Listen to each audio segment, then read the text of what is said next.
எல்லாருக்கும் வணக்கம். இன்னைக்கு என்ன ரெசிபி பார்க்க போறோம்னா ரொம்ப ஹெல்த்தியான ரெசிபி தாங்க. அதாவது இது வந்து புரோட்டீன் பவுடர். இப்போ எல்லாருக்குமே வந்து புரோட்டீன் சத்து ரொம்ப அவசியமா இருக்கு. நம்ம இப்போ ஒரு 50 கிலோ எடை இருக்கோம்னா 50 கிராம் புரோட்டீன் நம்ம தினம் ஃபுட்டில் எடுத்துக்கணுன்றாங்க. 60 கிலோ நம்ம எடை இருக்கோம்னா 60 கிராம் புரோட்டீன் நம்ம தினம் ஃபுட்டில் எடுத்துக்கணுன்றாங்க. ஸோ புரோட்டீன் ரிச் வந்து நிறைய ஃபுட்டில் இருக்கு. இது வந்து புரோட்டீன் பவுடர்னு ஒன்று நான் தயார் பண்ணியிருக்கேன். இது என்னென்ன தேவைன்னு முதல்ல சொல்றேன். இதுக்கு வந்து இந்த பாருங்க, ஃபர்ஸ்ட் மக்கானா. இது வந்து தாமரை விதைன்னு சொல்றாங்க. இது வந்து 1/4 கிலோங்க. 1/4 கிலோ மக்கானாவுக்கு 1/4 கிலோ பாதாம் பருப்பு, 1/4 கிலோ பிஸ்தா பருப்பு, அப்புறம் ஒரு 10 கிராம் இல்லை 15 கிராம் ஏலக்காய். ஏலக்காய் வாசம் ரொம்ப பிடிக்கும்னா நீங்கள் கூட போட்டுக்கோங்க, இல்லை கம்மியாக வேணும்னா கம்மியாக போட்டுக்கலாம். இது 4 பொருட்கள் தாங்க இதுக்கு தேவை.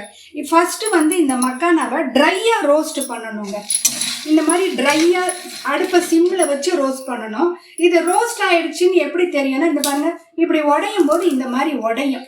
இப்படி உடஞ்சிச்சுன்னா இது ரோஸ்ட் ஆயிடுச்சுன்னு அர்த்தம். கொஞ்சம் கிட்டத்தட்ட பாப்கார்ன் மாதிரி இருக்கும்னு வச்சுக்கோங்களேன். சிலர் இதை ரோஸ்ட் பண்ணிட்டு சாட் மசாலா பவுடர் போட்டு அப்படியே ட்ரையாக கூட சாப்பிட்றாங்க.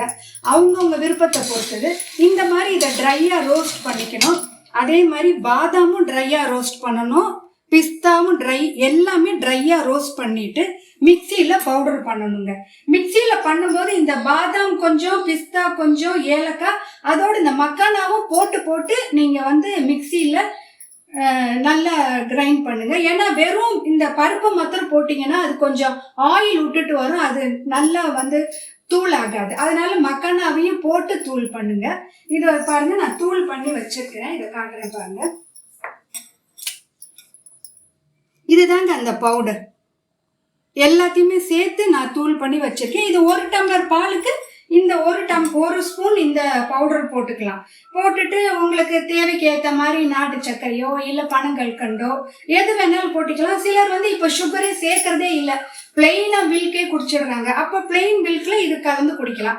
டெய்லி மார்னிங்கு ஈவினிங்கு 1 டம்ளர் 1 ஸ்பூன் போட்டு குடிக்கலாம். நீங்க ஹாட்டாவும் குடிக்கலாம், கோல்டாவும் குடிக்கலாம், எப்படி வேணா குடிக்கலாங்க. ரொம்ப நல்ல ரெசிபி, ட்ரை பண்ணி பாருங்க. திரும்ப அடுத்த ஒரு ரெசிபியோட உங்களை சந்திக்கிறேன். நன்றி, வணக்கம்.